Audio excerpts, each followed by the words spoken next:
여러분 행복한 안식일입니다.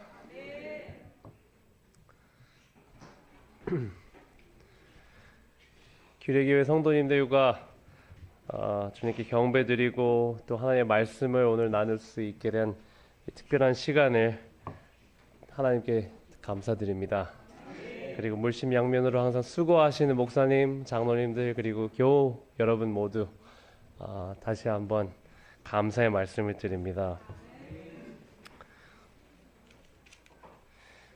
저는 재림 교인이라는 것이 참 자랑스럽고 감사합니다. 예. 전 세계 어디를 가도 우리는 재림 교인을 찾을 수 있습니다. 혹시 부가테지회 지금 총 제적 교인 수가 어떻게 되는지 아십니까? 제가 인터넷을 뒤져봤는데 잘 나오질 않더라고요. 한 10여 년 전에 60만 명 정도 된다고 제가 그런 보고를 찾았는데 지금 현재 북미 지회에는 125만 명의 제적 교인 수가 됩니다. 그런데 전 세계와 비교했을 때 전 세계 교인 수에 비해서 약 5% 정도밖에 되지 않습니다. 여러분도 아시다시피 우리 교회는 미국에서 시작됐습니다. 우리 교단이 미국에서 시작됐는데 그 당시에는 100%가 미국에 있었습니다.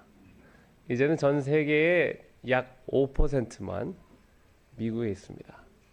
왜 그럴까요? 미국은 정말 계속해서 세속화되고 있습니다. 그리고 아프리카 그리고 남아메리카를 보면 아주 빠르게 우리 교회가 성장하고 있는 것을 보고 있는데요. 한인교회에 한국에 있는 교회들을 볼 때에 좀 안타까움이 있습니다. 한국 또한 유럽과 미국을 따라서 점점 세속화되고 있는 모습을 볼 때에 정말 우리가 큰 사명을 가지고 우리가 살아가야겠구나 하는 생각이 매일같이 듭니다. 이번 기도주일 동안 여러분께서 말씀을 읽으시면서 많은 은혜를 받으셨죠? 예, 전 세계에 계시는 여러 지회장님들께서 또 대총회장님께서 기고를 해주셨습니다. 그런데 오늘의 말씀은 화이트 부인께서 직접 쓰신 각 시대의 대쟁투 38장에 나오는 말씀을 발췌한 글들이 있는데요. 거기에 제 눈길을 끄는 한 구절이 있었습니다. 박해의 때에 주님을 믿는 종들은 시험을 받을 것이다. 그들은 하나님과 그 말씀만 의뢰하고 경고를 신실히 전해왔다. 하나님의 성령에 감동받아 그들은 전하지 않을 수 없었다. 예, 그들은 전하지 않을 수 없었다. 복음은 바로 이런 것입니다. 전하지 않을 수 없게 만드는 그러한 힘이 있습니다.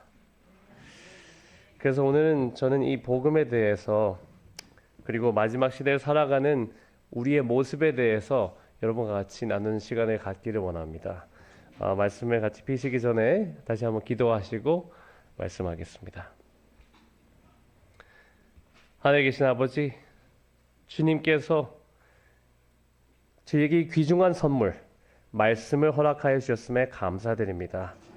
제가 이 말씀을 펴고 주님께서 저에게 가르치시는 방향이 무엇인지, 우리가 오늘날 어떻게 살아야 하는지를 살펴볼 때에 주님께서 친히 말씀하여 주시고 이 소자를 가려 주시옵소서.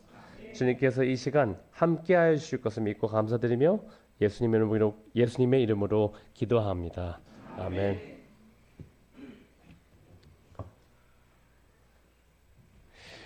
예, 제가 사실 13살에 캐나다로 유학을 가고 계속해서 미국에 살았기 때문에 한국말이 조금 어눌한데 여러분께서 이해해 주시고 양해해 주시면 감사하겠습니다. 저는 어렸을 때 꿈이 있었습니다. 제 꿈은 교회차 운전수였습니다. 예, 저는 강원도 고한이라는 아주 작은 탄광촌에서 태어났는데요. 거기에서 저희 아버지께서 자급 사역을 하셨습니다. 그래서 교회가 없던 마을에 조그마한 교회가 생겼고 안식일 아침은 저에게 너무 기쁜 날이었습니다. 왜냐하면 아버지가 운전하시는 교회차를 같이 타고 교우님들을 한 명씩 한 명씩 모셔서 교회로 오는 일이 너무나 반갑고 즐거운 일이었습니다. 교회차가 서면 연로하신 집사님들께서 밖에 서서 기다리세요. 추운 날에도. 예, 혹시나 다른 분들이 늦을까봐 먼저 기다리셔서 반갑게 맞아주시고 그런 모습을 보면서 나도 커서 교회차 운전수가 돼야 되겠다라는 생각을 했습니다. 그리고 자라면서 재림전도단이라는 그 선교 활동을 하셔서 저도 참 많이 따라간 기억이 있습니다. 특정 교회에 초대를 받으면 전도단 단원들이 다 모입니다. 잠은 어디서 잤을까요? 교회에서 잤습니다. 꽤 많은 인원이 교회 조그만 곳에서 자려면 쉬운 일이 아닙니다. 그래서 한 명은 머리를 이쪽에 두고 한 명은 머리를 반대쪽에 두고 지그재그로 잤습니다. 예. 빵을 많이 먹었던 기억이 납니다. 그리고 저번에 왔을 때 먹었던 그 땅콩 버터와 비슷한 그런 것들을 빵에 발라서 먹었고 그런 기억들이 있는데요. 되돌아서 생각해 보면 왜 그러셨을까라는 생각이 듭니다. 나에게 편한 집이 있는데 왜 굳이 다른 사람의 교회까지 가서 그렇게 칼잠을 자면서 복음을 전하려고 했을까? 왜냐하면 성령의 강권하심 때문입니다. 복음을 전하지 않고서는 견딜 수 없었기 때문입니다. 여러분 어떠십니까? 마지막 때를 살아간다고 생각하면 여러분은 환난과 핍박이 두려우십니까? 예, 우리가 솔직히 대답하면 예라고 대답할 수밖에 없어요.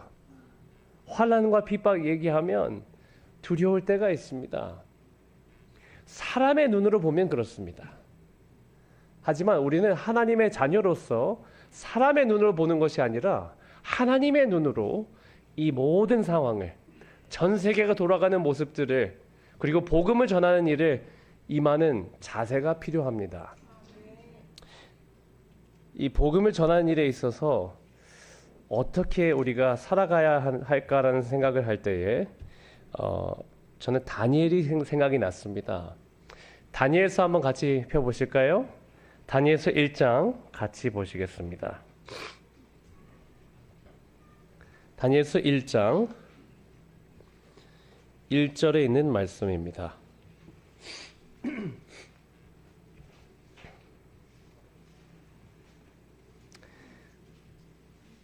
유다 왕 여호야김이 다스린 지 3년이 되는 해에 바벨론 왕 느부갓네살이 예루살렘에 이르러 성을 에워쌌더니,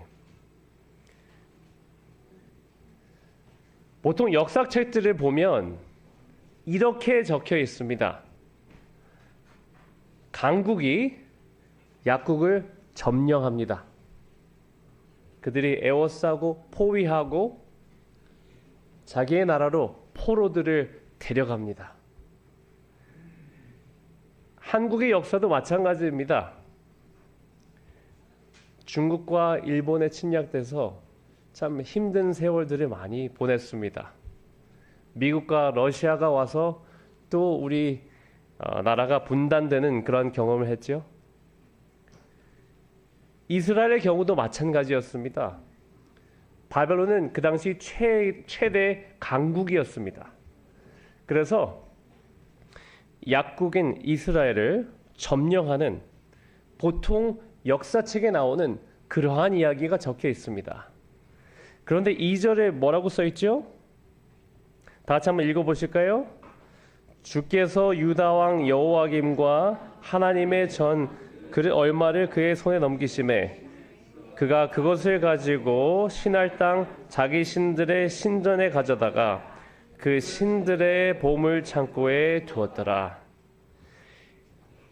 1절의 주어는 느부갓네살입니다. 그렇죠? 바벨론 왕 느부갓네살이 군을 데리고 와서 에워싼 것입니다. 2절의 주어는 무엇이죠? 주께서. 하나님이 주어입니다. 이것이 바로 사람이 보는 관점과 하나님이 역사를 바라보는 관점의 차이입니다. 하나님께서 주인공이십니다. 주께서 유다 왕 여호야김과 하나님의 전 그릇 얼마를 그의 손에 넘기심에 그가 그것을 가지고, 그렇죠? 주께서 넘기셨다고 나옵니다. 강국에게 약국이 점령당한 것이 아니라 하나님께서 주시니까 건네받음을 받은 것입니다. 그래서 우리가 성경을 읽을 때에, 그리고 우리의 삶을 되돌아볼 때에 우리의 눈으로 보는 것이 아니라 영안으로 모든 것을 해석하는 것이 참으로 중요합니다. 다니엘서에 참 흥미로운 이야기가 여럿 있는데요. 6장에 있는 말씀 한번 같이 보실까요?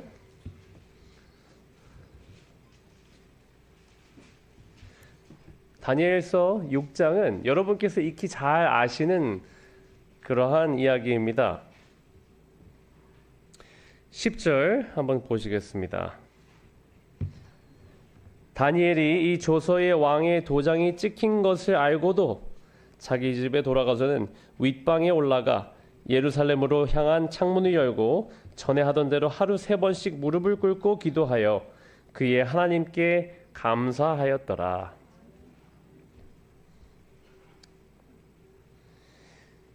여러분, 기도해야지 구원을 받습니까?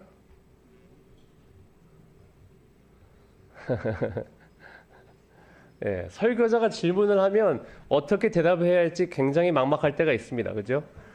왜냐면 무슨 대답을 원하는지 잘 모르니까요. 예. 그래서 저는 설교할 때는 너무 편합니다. 제가 답을 이미 알고 있으니까요. 예. 그래서 여러분께서 대답을 잘 못하셔도 이해를 합니다. 예. 제가 앉아 있어도 마찬가지였을 거예요. 여러분, 안식일을 지켜야지 구원을 받습니까? 예. 그런데 왜 안식일을 지키는 게 그렇게 중요합니까? 예? 왜 기도를 하는 것이 그렇게 중요합니까? 예. 이 절을 보면 기도하면 어떻게 된다고요? 기도하면 죽습니다. 그렇죠? 그게 칙서입니다. 왕 외에 다른 사람에게 기도하면 사자굴에 던지기로 되어 있습니다. 기도는 구원받기 위해서 하는 게 아닙니다. 여기에 보면 기도를 하면 죽게 되는 겁니다. 여러분, 이래도 기도하시겠어요? 네, 아멘 소리가 좀 작습니다. 네. 기도하면 죽임을 당하는데도 기도하시겠습니까? 만약 우리가 환난과 핍박을 두려워하면 절대로 할 수 없는 일입니다. 안식일을 지킴으로써 핍박과 환난과 죽임을 당할 수 있다고 예언은 우리에게 이야기해 주고 있습니다. 안식일을 지키면 죽을 수도 있습니다. 그런데 만약에 우리가 환난과 핍박과 죽음을 두려워한다면 우리는 절대로 복음을 전할 수 없을 겁니다. 그러면 어떻게 하면 우리가 다니엘과 같이 살 수 있을까요? 자, 다니엘과 같이 살고 싶으신 분 손 들어 보시겠습니까? 다니엘과 같이 살고 싶다. 제가 분명히 말씀드렸습니다. 다니엘과 같이 기도하면 죽을 수도 있어요. 그래도 그렇게 살고 싶으십니까? 예, 아멘 소리가 조금씩 커지고 있습니다. 예. 그런데 이 저를 잘 살펴보시면 다니엘은 조서에 왕의 도장이 찍힌 것을 알았나요? 몰랐나요? 알았습니다. 다니엘의 창문을 닫고 기도했어야 되나요? 아니면 열고 기도했어야 되나요? 예, 닫고 열고 답이 여러 가지가 나오겠습니다. 닫고 기도하면 되는 거를 왜 멍청하게 이렇게 열고 기도합니까? 예? 그런데 어떻게 기도한다고요? 예, 활짝 열고 기도했는데 어떻게 하루 3번씩 했다고요? 하던 대로 했다고요. 하던 대로.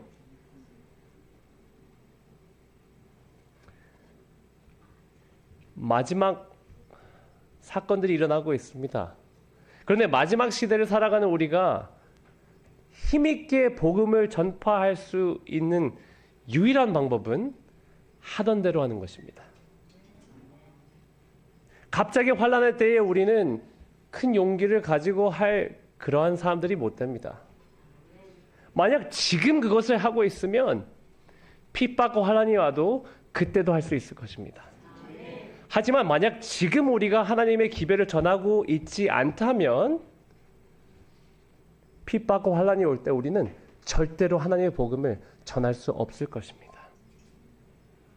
하나님의 복음을 전하는 것은 지금 시작해야 합니다.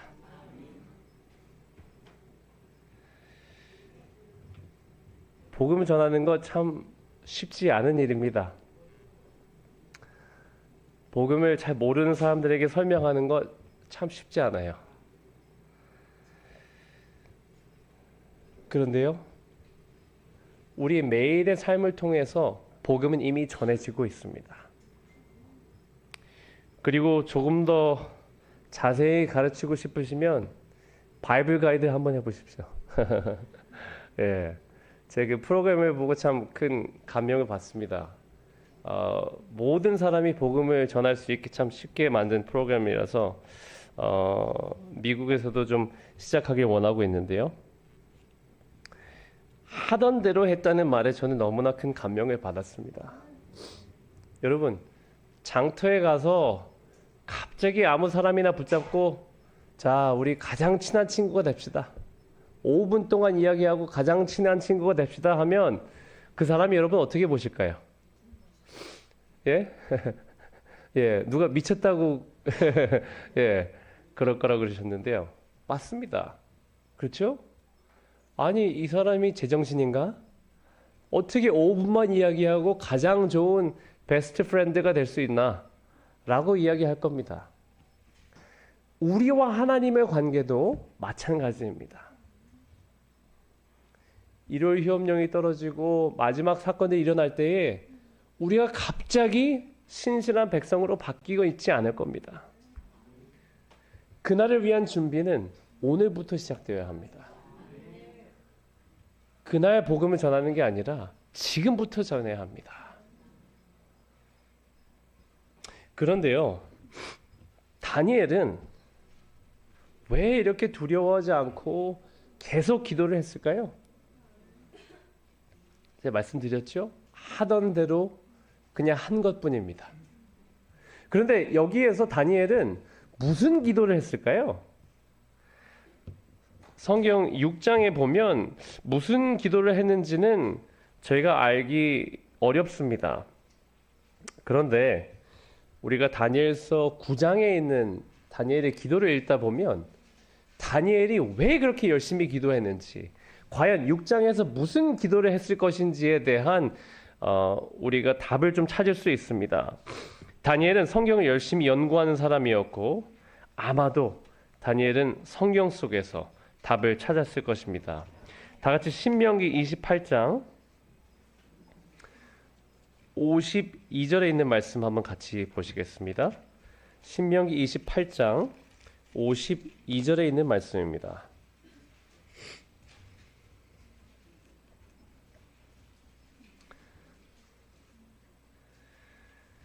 그들이 전국에서 내 모든 성읍을 애워싸고 내가 의뢰하는 높고 견고한 성벽을 다 헐며 내 하나님 여호와께서 내게 주시는 땅의 모든 성읍에서 너를 애워싸리니.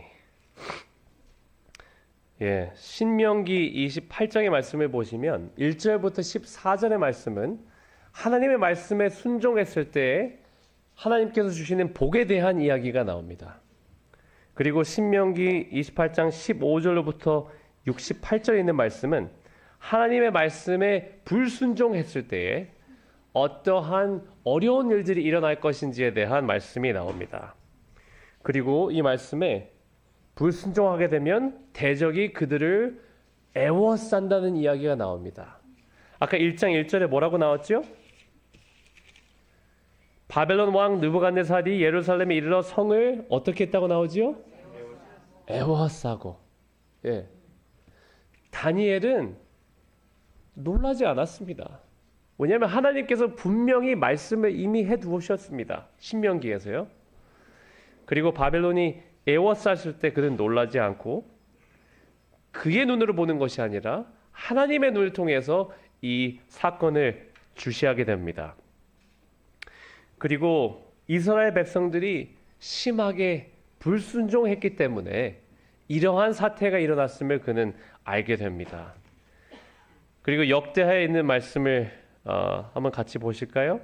역대하 36장에 있는 말씀입니다. 17절 제가 읽겠습니다. 하나님이 갈대아 왕의 손에 저희를 다 붙이심에 저가 와서 그 성전에서 칼로 청년을 죽이며 청년 남녀와 노인과 백발노홍을 긍휼히 여기지 아니하였으며. 그 전에 절들을 보면 왕도 제사장들도 백성들도 하나님의 말씀을 거절하고 멋대로 제멋대로 사는 그러한 모습을 볼 수 있습니다. 그러한 일이 있었기 때문에 하나님께서 이미 경고하신 것, 강국이 와서 적군이 와서 애워쌀 것이라는 일이 일어나는 것입니다. 그 백성이 범죄하여 이렇게 된 것을 다니엘은 손가락하지 않습니다. 손가락질하지 않습니다. 다니엘은 어떻게 했을까요? 이스라엘 백성의 죄가 내 죄인 것처럼 그는 기도하고 회개합니다. 여러분, 세상에 험악한 일들이 일어날 때에 여러분은 그저 손가락질 하십니까? 아니면 그들의 죄가 내가 죄인 것처럼 다니엘과 같이 기도하십니까? 우리는 세상의 죄를 나의 죄로 생각할 필요가 있습니다.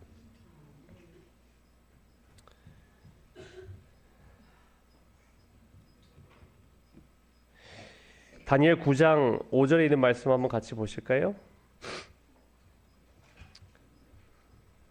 다니엘 여기 이렇게 이야기합니다.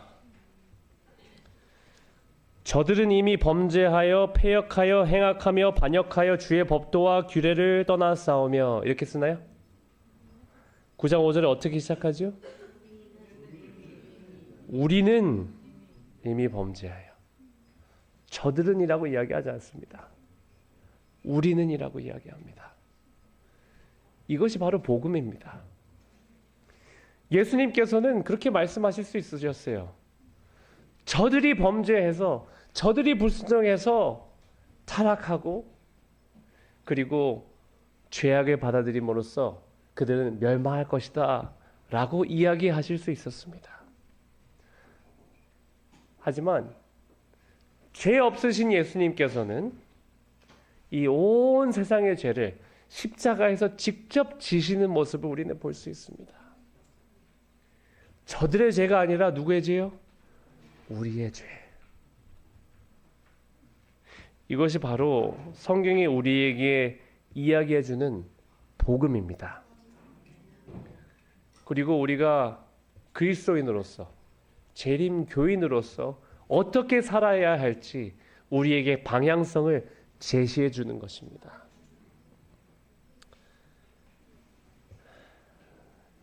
열왕기상과 역대하 그것에 있는 말씀을 보면 솔로몬 왕이 성전을 하나님께 바치면서 드리는 기도가 나옵니다. 솔로몬 왕이 뭐라고 하죠? 그들이 죄를 짓고 다른 곳으로 끌려갈지라도 성전을 향해서 기도하면 그들의 죄를 용서해달라는 그러한 기도입니다. 다니엘은 그 말씀을 알고 있었고 그 말씀을 믿었기 때문에 그는 창문을 열고 예루살렘을 향해서 기도했던 것입니다. 그는 이미 노년에 있었습니다. 그는 이제 이스라엘로 돌아가는 꿈은 이미 포기했습니다. 하지만 내 사랑하는 백성들이 이스라엘로 돌아갈 수 있다면 나는 무릎 꿇고 기도하겠다는 겁니다. 내가 돌아갈 수는 없습니다. 내가 사랑하는 조국, 내가 사랑하는 성전, 그곳으로 절대 나는 돌아갈 수 없습니다. 그런데 내 사랑하는 사람들이 돌아갈 수 있다면 나는 기도하겠다는 겁니다. 여러분, 이러한 마음을 가지고 우리가 살아간다면 환난과 핍박은 전혀 두려운 것이 아닙니다. 사도행전에 있는 말씀들을 보면 사도들의 마음이 나옵니다. 그들은 환난과 핍박을 당할 때 오히려 하나님께 감사했다는 이야기가 나옵니다. 왜냐하면 주님을 위해서 핍박받을 수 있음에, 그리고 그들이 그러한 위치에 있음에 오히려 감사했다는 것입니다. 바알과 실라가 옥에 갇혔을 때 하나님을 원망했습니까? 하나님을 저주했습니까? 그들은 찬송했습니다. 예, 아까 특창하실 때 참 큰 감동이 있었습니다. 예, 너무 감사합니다. 그리고 오늘 오후에 또 원주 지구 지역 성도님들께 특별히 또한 감동의 또 감사의 찬송을 드릴 수 있을 것이라고 제가 믿습니다. 우리가 하나님을 사랑하면 그 어떤 것도 두렵지 않습니다. 주님께서 이미 가신 길 우리는 따라가는 것뿐입니다. 베드로는 십자가에 어떻게 달렸지요? 거꾸로 매달렸습니다. 예수님께서 똑바로 매달리셨는데 내가 어떻게 똑바로 매달릴 수 있습니까? 저를 거꾸로 매주십시오. 정말 하나님을 사랑하는 사람들은 핍박과 죽음을 두려워하지 않습니다. 그들은 핍박과 그러한 환난이 다가올 때에 다니엘과 같이 오히려 감사할 것입니다. 아까 6장에 있는 말씀 한번 제가 다시 읽어보겠습니다. 하던 대로 하루 3번씩 무릎을 꿇고 기도하며 그의 하나님께 감사했더라. 예, 환난과 핍박이 감사한 겁니다. 주님, 저도 주님을 위해서 핍박을 받을 수 있습니다. 제가 핍박을 받음으로써 더 많은 사람들이 구원을 받을 수 있다면 저에게는 감사한 일인 것입니다. 제가 핍박을 받음으로써 이스라엘 백성들이 더욱더 경각심을 가지고 주님께로 돌아올 수 있다면 저는 감사하겠습니다. 이것이 바로 저와 여러분의 간증이 되었으면 참 좋겠습니다. 네, 저희 아내가 그런 얘기를 합니다. 자라면서 승용차를 타고 싶었는데 승용차를 타본 적이 없대요. 승합차를 타야지 교인들을 싣고 나르시니까 항상 승합차만 타셨어요.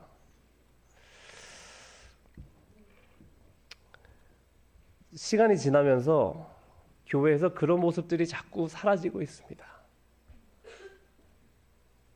하나님의 뜻이 먼저가 아니라 내 뜻이 먼저가 되고 있습니다. 교회에서도 하나님의 뜻을 이루는 것이 아니라 내 뜻을 관철시키기 위해서 노력하는 우리들의 모습을 볼 수 있습니다. 그러한 모습을 볼 때 하나님께서는 어떠하실까요? 하나님께서 우리를 위해서 돌아가셨는데 우리를 보실 때 얼마나 안타까운 마음이 드실까요?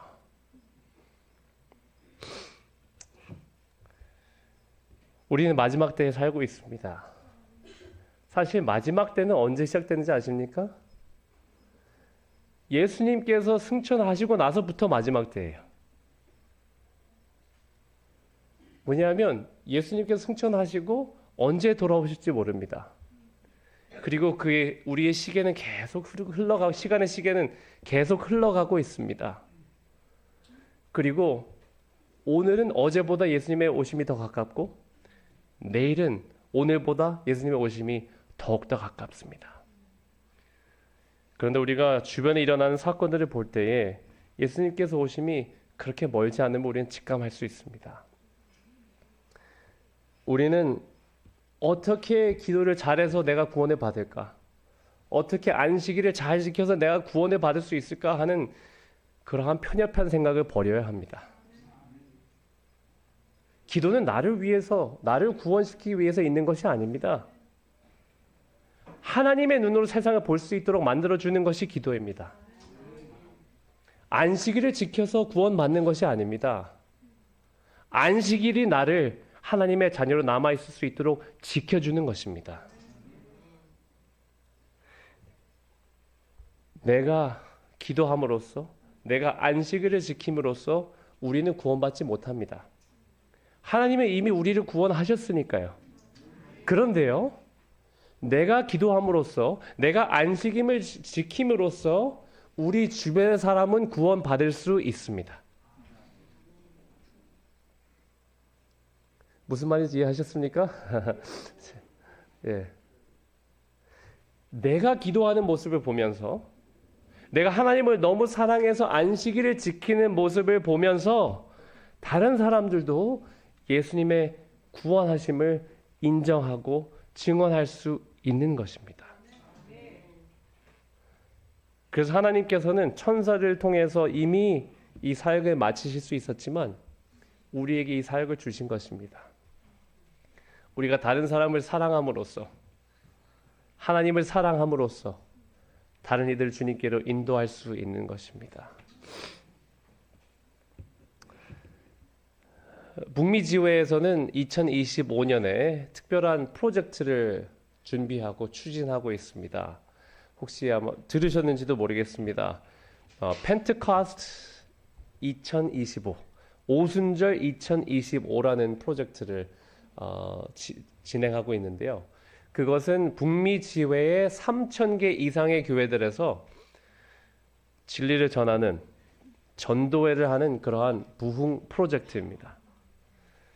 하나님께서 오심이 멀지 않았고 하나님께서 성령을 통해서 우리를 축복해 주실 것이기 때문에 그것을 믿고 오순절의 경험을 다시 한번 해보자는 그러한 취지에서 시작된 프로젝트입니다. 저희 합회에 있는 모든 교회들도 그리고 학교들도 그 프로젝트에 동참하기 위해서 등록하였습니다. 그리고 우리는 하나님께서 축복하여 주시기를 위해서 기도하고 있습니다. 이제는 우리가 일어나야 할 때입니다. 우리는 더 이상 졸고 있을 수 없습니다. 우리를 사랑하신 이 엄청난 복음, 다른 사람들도 알아야 하지 않겠습니까? 예. 저희 아버님께서 항상 하시는 말씀이 있는데요. 내가 살면서 가장 잘한 것이 하나님 믿는 것, 하나님 믿게 된 것이라고 말씀하십니다. 예. 여러분도 그러십니까? 이 세상의 죄는 점점 깊어가고 우리의 적군 사단과 그의 천사들은 우리를 애워싸고 있습니다.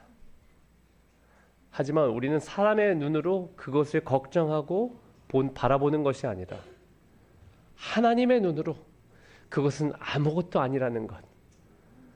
하나님께서 잠시 건네줄 수는 있지만 하나님께서는 자기 백성을 다시 되찾으실 것이라는 말씀을 믿고 우리는 전진해야 합니다.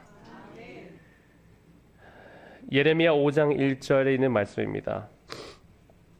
너희는 예루살렘 거리로 빨리 왕래하며 그 넓은 거리에서 찾아보고 알라. 너희가 만일 공의를 행하며 진리를 구하는 자를 한 사람이라도 찾으면 내가 이 성을 사하리라. 몇 명이요? 한 사람입니다. 하나님께서는 한 사람을 통해서 놀라운 역사를 이루실 수 있는 분이십니다. 하나님께서는 그 한 사람을 찾고 계십니다. 귀례교회에 그 한 사람이 있습니까? 귀례교회에서 그 한 사람이 되고 싶으십니까?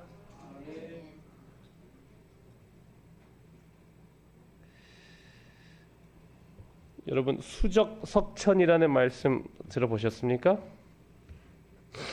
예. 저도 찾아보고 알았습니다. 한자를 잘 몰라서. 한 가지 일을 쉬지 않고 계속하면 언젠가는 이룬다는 고사성어인데요. 한 방울 두 방울의 힘이 별거 아닌 것처럼 보입니다. 그렇지만 옛 한옥들을 보면 한 방울씩의 그 물방울이 떨어져서 바위가 움푹 패인 모습을 우리는 볼 수 있습니다. 저희 북미지회에서 저희가 연말 행정위원회가 있었습니다. 11월에 저희가 그 행정위원회가 있었는데요.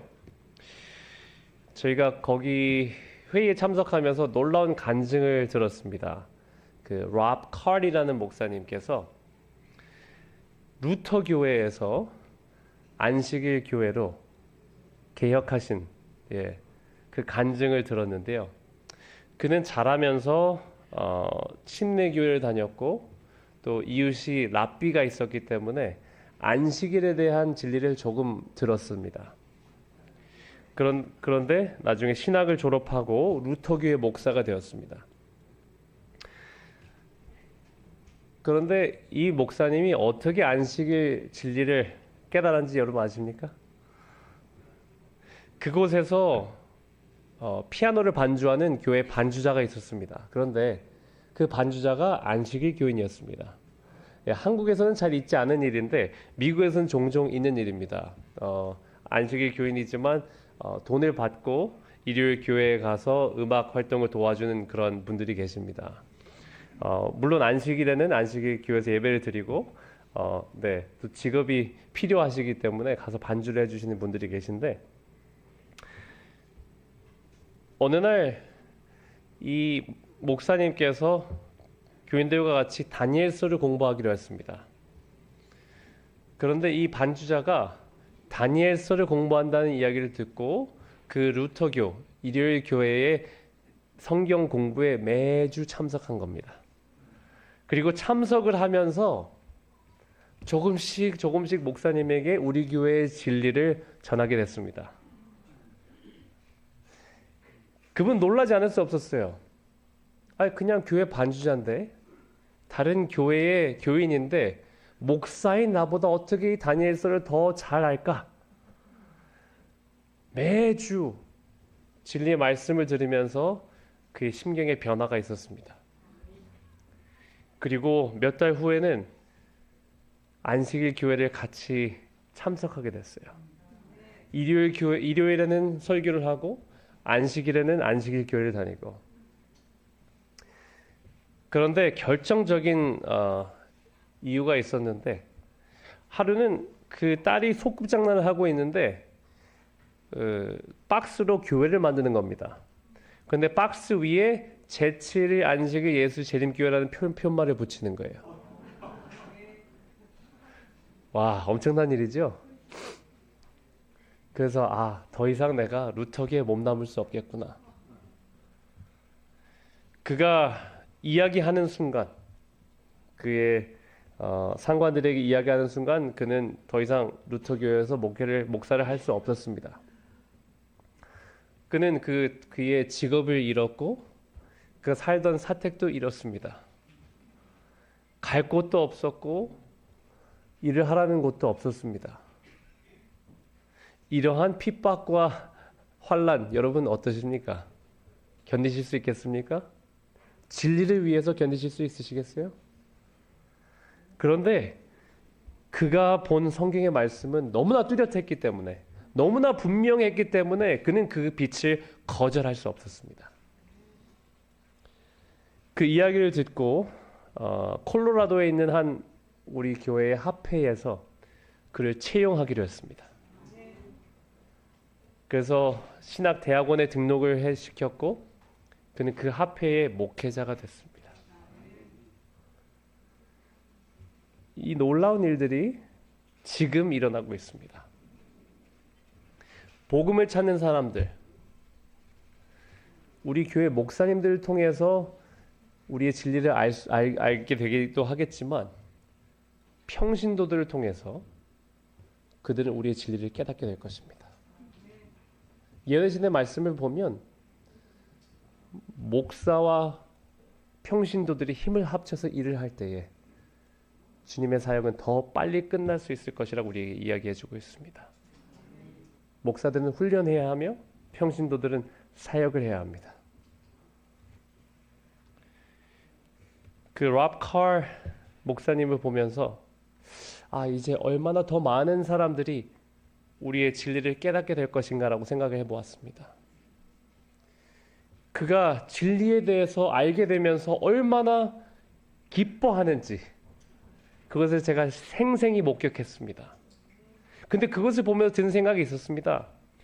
진리에 대해서 이렇게 기뻐하는 재림 교인들이 과연 얼마나 될 것인가? 여러분, 이제 깨어야 될 때입니다. 이제 일어나야 될 때입니다. 말씀을 가지고 또 하나님의 보시는 그 시각을 가지고 우리는 앞으로 전진해야 합니다. 예레미야의 5장 1절에 말씀하신 그 한 사람, 여러분께서 그 한 사람이 되시기를 작정하게 되시기를 바라면서 말씀 드리겠습니다. 아멘.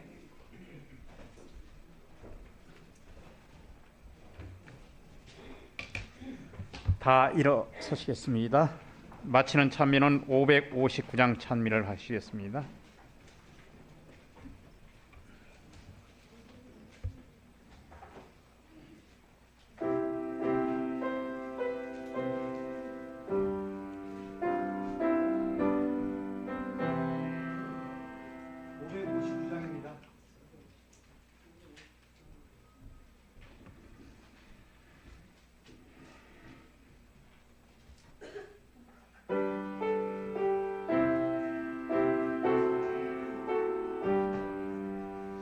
혼란과 핍박 중에도 일성도 신앙 지켰네.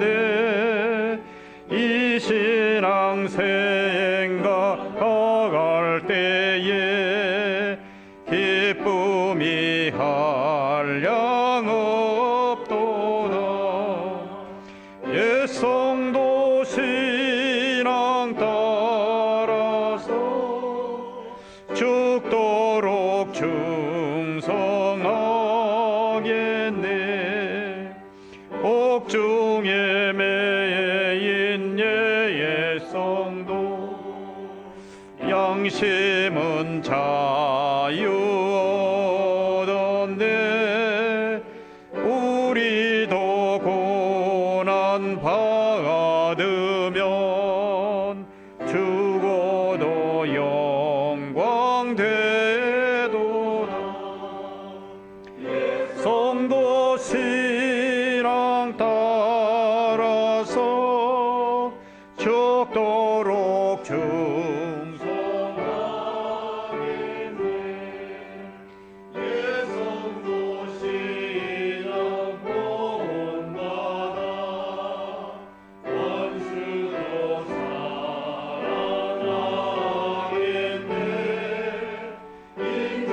저희가 부른 찬미처럼 환난과 핍박 중에도 신앙 지키고 옥중에 매인 중에도 자유를 얻을 수 있고 옛 성도의 신앙을 본받아서 원수도 사랑할 수 있는 이것이 우리의 간증이 될 수 있도록 주님께서 저의 삶을 주관하여 주시옵소서. 아멘.